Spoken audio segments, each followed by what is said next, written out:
सासऱ्यांना paralyse झालेला होता, पण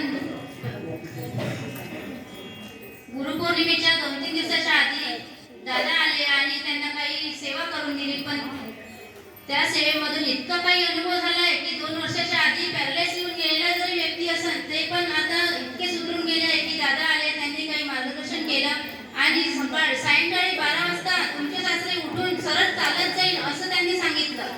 आम्ही 12 वाजेपर्यंत इतके म्हणजे असे रडून राहिलो होतो. सगळेजण घरातले व्यक्ती, माझे पूर्ण घर भरलेलं होतं.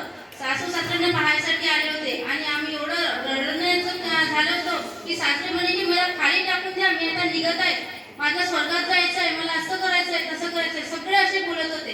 पण दादांनी आम्ही रात्री 11:30ला फोन केला. दादा म्हणाले की 12 वाजतापर्यंत तुमचे सासरे स्वतः उठून बाहेर निघाल आणि बाथरूम करून बाहेर येऊन आतमध्ये अजून बसेल.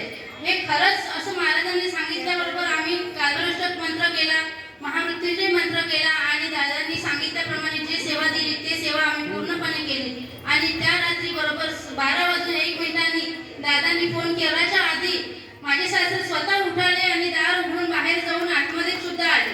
हीच मला महाराजांची एवढी प्रसिद्धी सांगायची. आणि माझा काय अनुभव, मी म्हटलं दादा काल मला त्रिवार मुद्रा सुद्धा करायला वागता येत नाही, इतकं माझं डोकं दुखत होतं. पण दादा म्हणाले की ताई तुम्ही फक्त शिवमहिमा कवचस्रोत म्हणा आणि महामृत्युंजय मंत्र नाडीवर आठवून म्हणा.